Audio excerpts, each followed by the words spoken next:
Everyone. Thank you so much for taking the time to watch this presentation. My name's Melanie Green. I'm a professor at the University of Buffalo.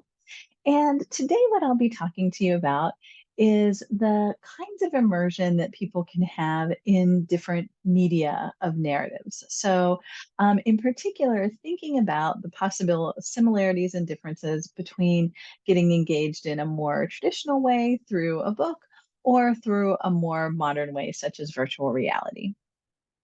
And the way I'm going to do this is by drawing in some literature that comes from other forms of media that sort of serve as a middle ground between our traditional linear reading experiences and the fully immersive VR. So things like narrative games or things like interactive text narratives might be helpful ways of thinking about this issue. And in particular, I'll highlight a couple of points. So, thinking about the role of narrative coherence across these media and the nature of our connections with characters within these different types of media. So, the way people experience or get immersed in stories has obviously been of great interest to many Eagle members. And for better or worse, we have a lot of different terms that we've used to describe this experience. So we've talked about it in terms of immersion or engagement or transportation, absorption, involvement. All of these different kinds of things are basically intended to capture this experience of leaving behind our mundane reality and really becoming fully engaged, immersed, absorbed, etc., in the world of a narrative or story that's presented to us. So, for example, the term that I've used in my research is transportation into a narrative world. And we talk about that as being a combination of different mental systems. So you have the cognitive attention being focused on the story, you have emotional responses to the story, and then often mental imagery as well when people are imagining the story fully. And so this leads to that immersive kinds of experience. And in general, we talk about this as applying across media. So, whether somebody's reading a story in a traditional book, whether they're listening to an audio version of that story or listening to a story told by a friend, whether they're viewing it on a television show or a movie, this same basic process of getting engaged in the narrative world happens. But there may be some differences around the edges, some different things that affect people in one medium versus another. And so that's some of what we'll touch on here today. Now, another term that I didn't mention in my original list is presence. And presence shares the same conceptual core as these other ways of engaging with narratives that I've mentioned, but it really developed in a different research tradition. So the term presence was the one that was largely adopted by researchers working in virtual reality. And although there was some crosstalk between these literatures, it was a little bit different, especially because early presence research, a lot of it was really focused on the technical aspects. So basically, the kinds of things like, oh, if I move my arm in the real world, is my avatar moving their arm in the virtual world? Those kinds of things and how that affected people's engagement. And um, but the core of this, the idea of stepping into a different place mentally, is very similar. And I've also given here the more formal definition of presence, perceptual illusion of non-mediation. So when we're really absorbed in a story, we're not thinking about the goggles on our face or the earphones on our ears or the book in our hands. We're just fully engaged in the events happening in that story.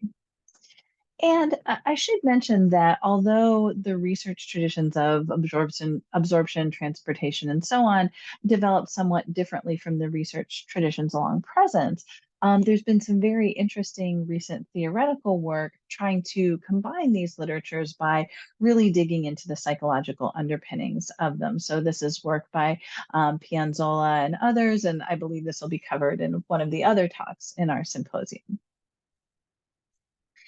Now, another concept that is conceptually different but closely related to these ideas of absorption and presence has to do with how we relate to the characters in a narrative.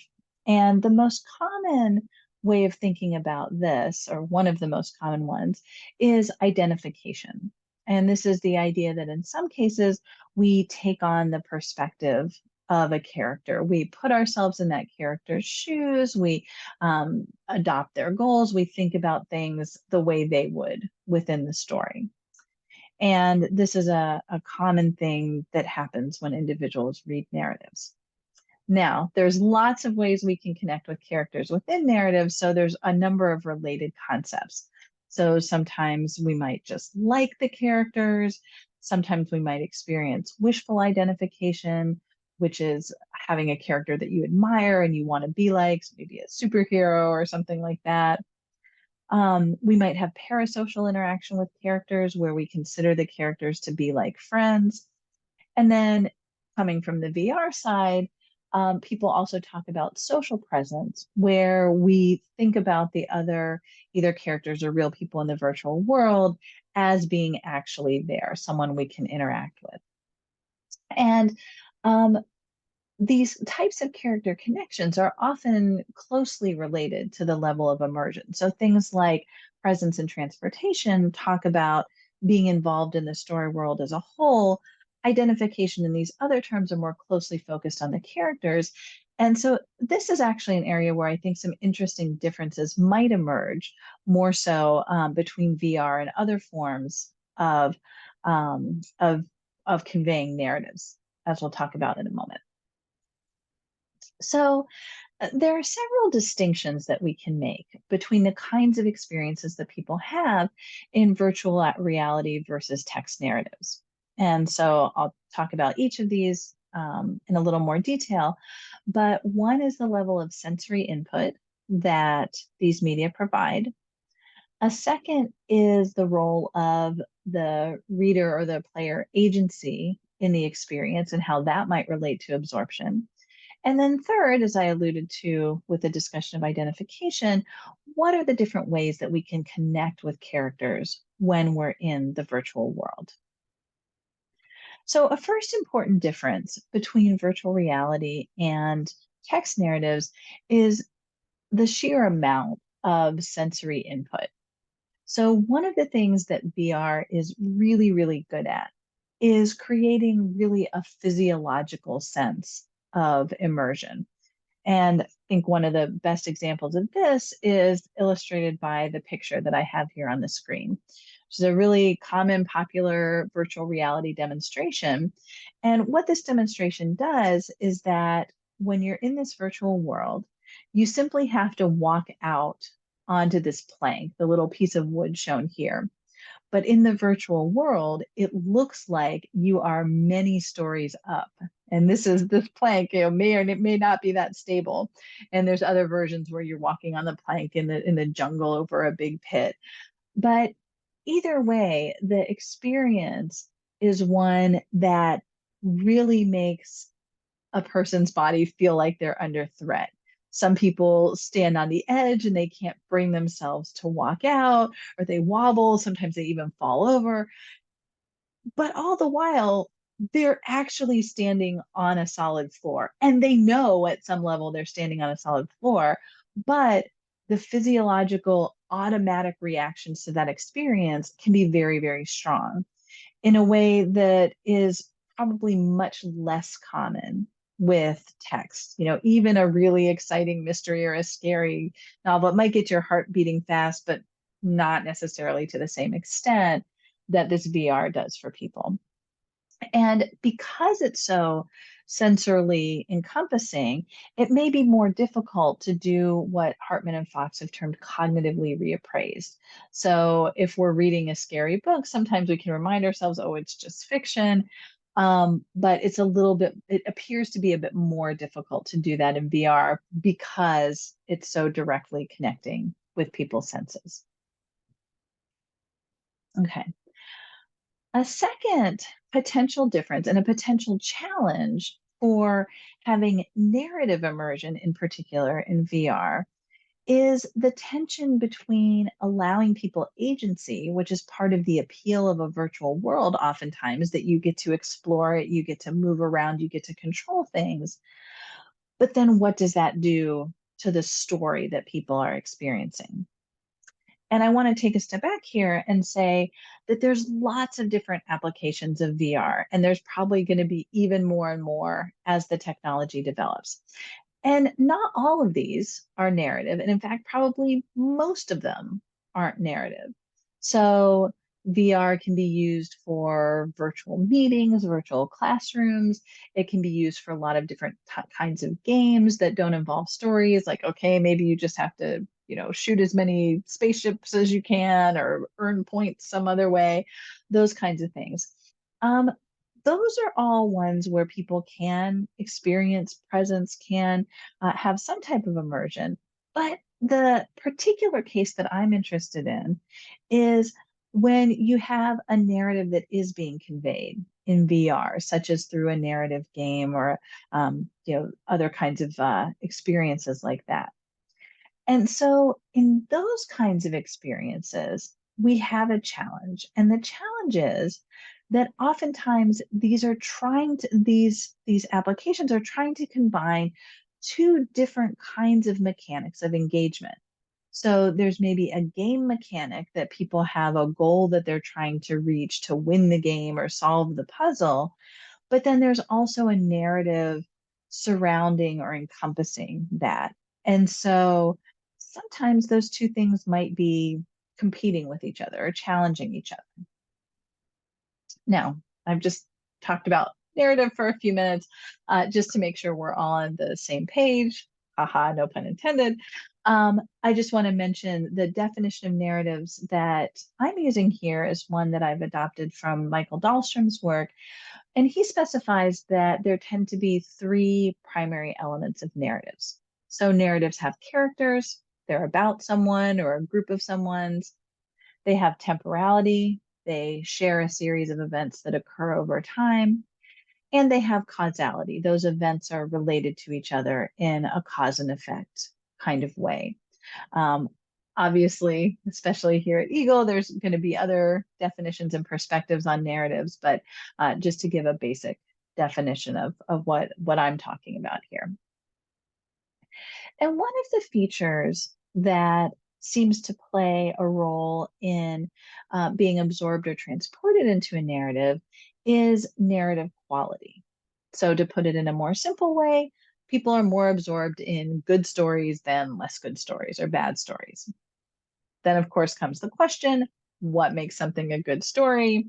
Again, we could spend at least several days talking about that. But here on the slide are some qualities that have been proposed and tested as ways that narratives differentiate themselves as being better or worse. And if you look at this list, there's some qualities where we see that a virtual reality setting is probably great. So the potential for emotional intensity arising from that sensory experience can probably be pretty good. The imagery is often very good and intense. But these first two items on the list might pose a little more of a challenge. Coherence has often been talked about as really one of the core elements that's really important in keeping people engaged in a narrative.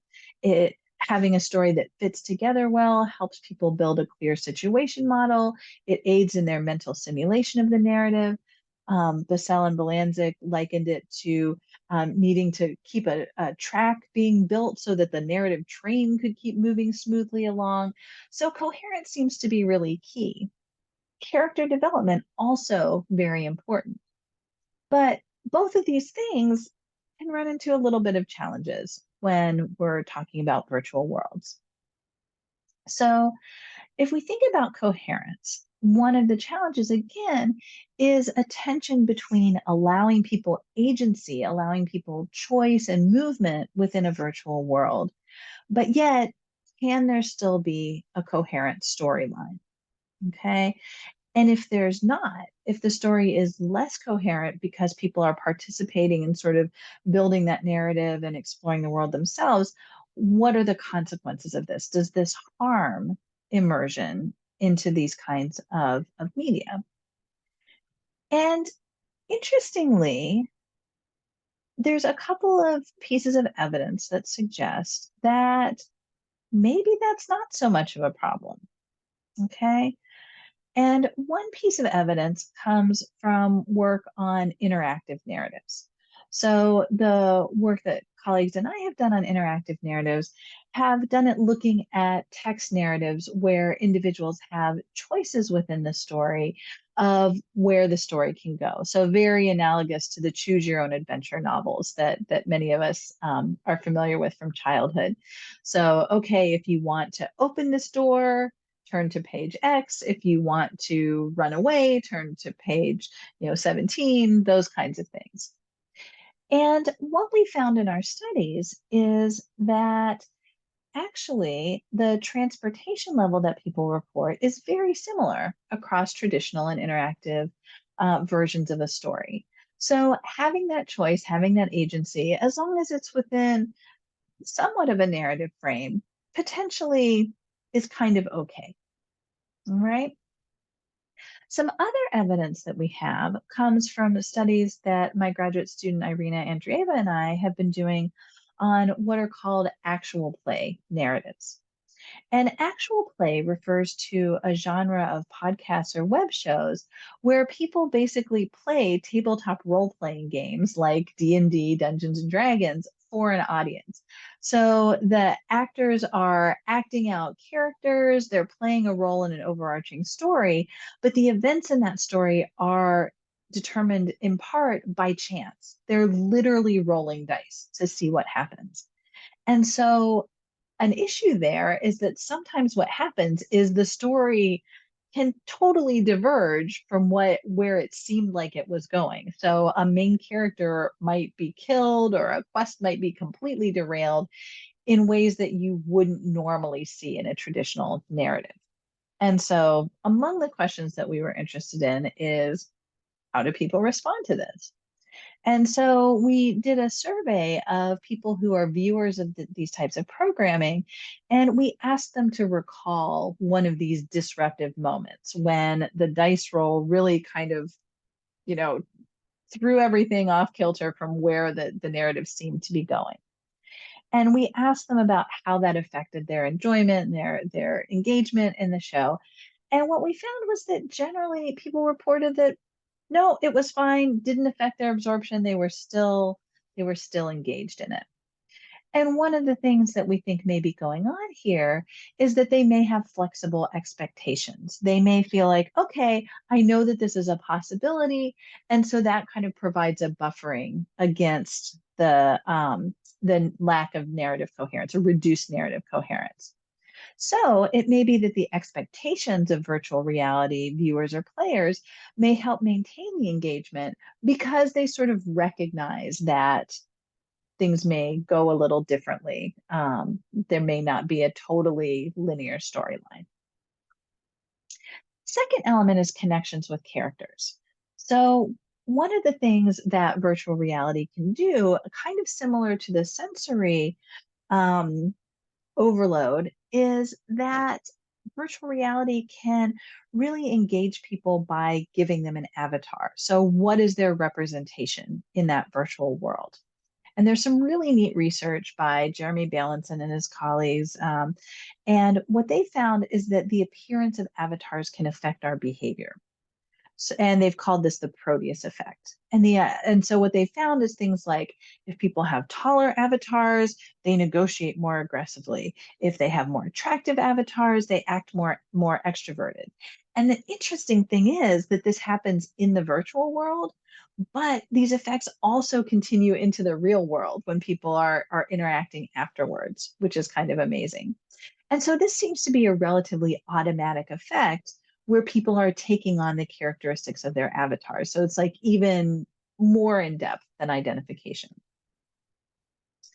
Additionally, our research on interactive narratives suggests, though, that people might also take a variety of different perspectives when they're playing a character in virtual reality. So, um, in our interactive narrative studies, in some of them, we asked people, like, hey, when you were engaging in the story, what did you do? Were you acting based on what you would do in the situation, what you think the character would do, or what would make the best story? And most people were putting themselves in the story. They were acting based on what they would do. And this was most strongly correlated with identification and most likely to predict attitude change. So, to some extent, people's level of engagement in the story may depend on how they decide to play or embody that character.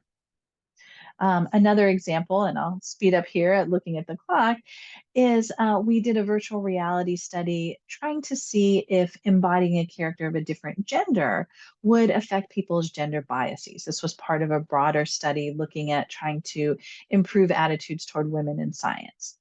And so in this game, we had the main character as a successful scientist. The player, solves puzzles to complete the game. All of our participants were men, and what was varied in the study, so this is just a little example of some of the puzzles that they had to do in the game. What was varied was whether they found out they were playing a man or a woman character. And what we found was that playing this game, as we had hoped, led to more positive attitudes toward women and women scientists, but they actually viewed their own character as more negative if they found out that their avatar was a woman. They were just assigned this, they didn't get to choose. And so it was interesting that identification may work differently. I apologize for the typos on this slide, may work differently with regard to attitude change in the VR environments. So normally you would expect that identifying with a character would lead to these more positive attitudes. Here we got a shift in attitudes, even though they had somewhat more negative impressions toward their own character. So there's a little more of a disconnect in the virtual world than there might be in a traditional story world. So, some concluding thoughts. One other thing to mention is that the content probably really matters. So, can VR have the same depth and meaningfulness as a novel? Well, maybe if it's written that way, right? And there's some preliminary evidence already that video games can be meaningful when they either provide insight by dealing with moral issues or allow opportunities for relatedness where people can connect with characters or other players. So for comparison of absorption in text and VR, there's a lot of similarities. There's a few differences, and potentially there might be more differences in how people engage with characters than how they become absorbed in the story world more generally.